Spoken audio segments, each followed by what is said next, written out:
Hi guys, this is Too Cute for Cancer, and my name is Jody, and I have been living with stage 4 metastatic breast cancer.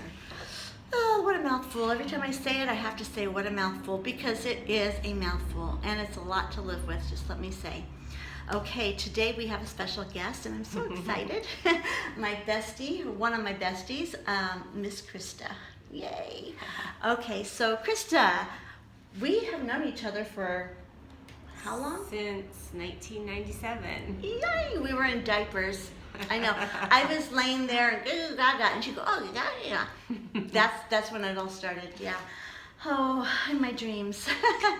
Okay, so you have been one of the only friends that I have. I have several friends that have been there from start of diagnosis to now, the last 20 years, and you have been one of those. You have seen me from the word get-go. In fact, how did we meet? You were the interpreter in the classroom I was teaching in. Yep, and this was her first year of teaching.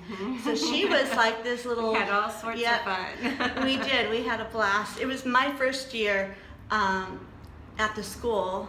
I had taught the summer, but then that year I started interpreting as a full-time interpreter there, and so we had a blast, but we clicked right off, and then it's been like this ever since ever since.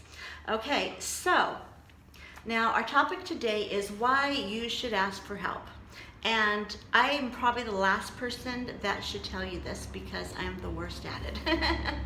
But okay, so Krista, do you think I have been good about asking for help? All honesty. No, Jody. You are very independent and you take care of others. You are, how should I say this? You are a giver and you're not used to asking for help. It's true. I am not used to asking for help. You would think after 20 years, that I would be. So I think the reason I'm not good at asking for help is because how I was raised, and I was raised in a minister's home, a missionary's home, and we were always the ones going to someone's house, bringing dinner, cleaning the house, doing their yard work, seeing the need and acting on it, and yeah, that was just part of my DNA, so it's been really hard. And like she said, I'm independent, and she forgot to say I'm very stubborn. So there's that too. Trying to be nice. Yeah, she's trying to be nice, because this is going out for everybody in YouTube land and stuff. So another reason why I think I don't ask for help is because pride. I don't like people to see me in a weakened state. I don't really like people to see me in pain, because I don't look too good when I'm in pain. It's just one of those things. Oops, sorry, have to edit that out. Okay, so Krista, what made now different from any other times when you called in to check on me? Well,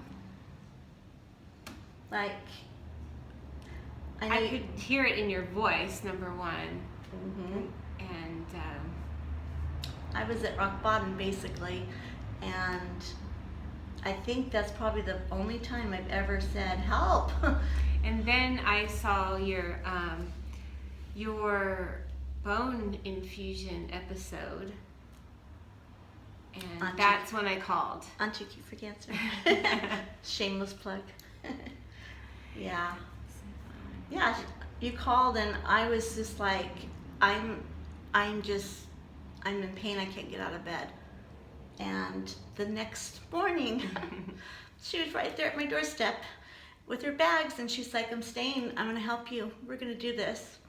And that's what I needed. I needed someone to not ask me for a list of things to do, but just kind of get to know me, get to know what my needs were, and then to take charge and do it.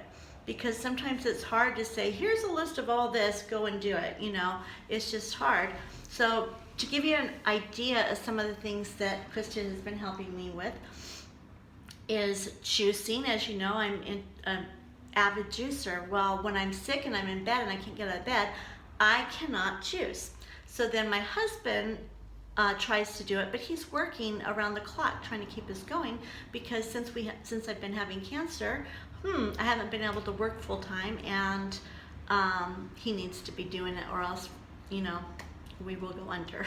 Those are the facts. So my juicing was just, not happening. So Krista, she just started asking questions and saying, what do you put in your juice? How many times a day? And you have to have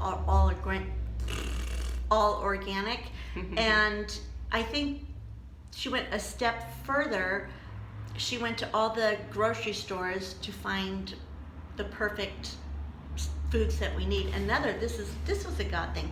Krista has celiac disease, and she has been on a special diet for years now, the same diet that I am on. We're both vegan, and she's gluten-free. I'm supposed to be gluten-free, so she's helping me move that direction as well. But I am vegan, she's vegan, so she's also been cooking for me. So it's been a huge blessing.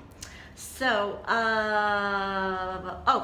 the dog, my poor little Bentley, he was dirty, he needed his fingernails cut, he needed to go to the vet, he needed surgery. He ended up, anyway, so she did this all.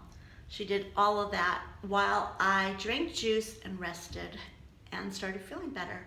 So it was great. Oh, shopping for the food, I said that right. And then dishes, every time there's a dish anywhere near the kitchen, she's like washing it up and drying them and putting them away. And I can't even get to the kitchen. One day I did. She already had most of it done, but I was just feeling so good. I wanted to do something. So I'm washing down the kitchen, and she's like, out of my kitchen. Definitely.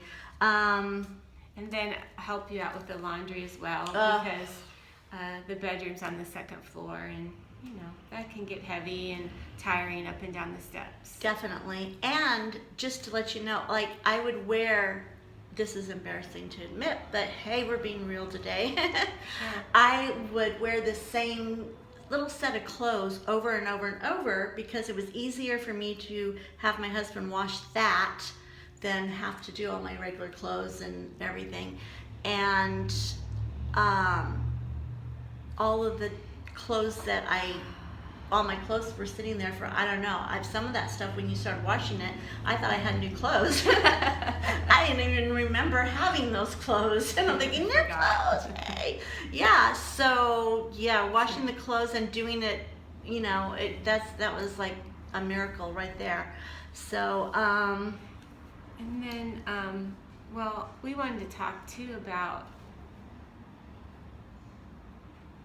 how the other day, a few days ago, I was watching her social media, and I said, Jody, you're presenting to the viewers that you don't need help, and they need to know what's going on, and because they might need to have help, and this might encourage them to reach out.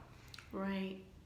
That's true. It's like, not only am I not really being honest and transparent with you, everybody, but my friends too. So that's hard. And you see social media and you think what? Well, I think social media, you want to present your best. And I think it's not that you intentionally did it. I know that for sure. It's just, you just haven't brought it up. Right, exactly. So, here we are. Here we are. Here we are. We're bringing it up, right? Okay, so I think to bring it all home and down to a close here, asking for help is a strength, not a weakness. Say it with me.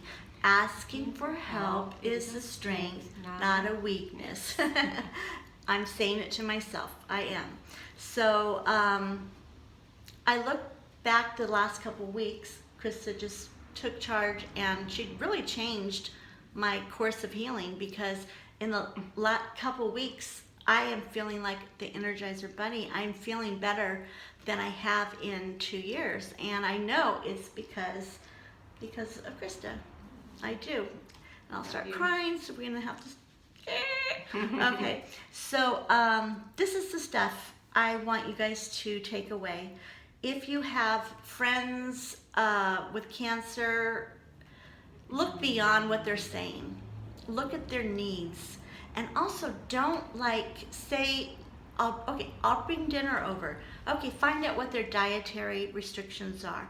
Find out, dig a little deeper, then don't just go to Vaughn's and pick up a rotisserie chicken and a can of corn.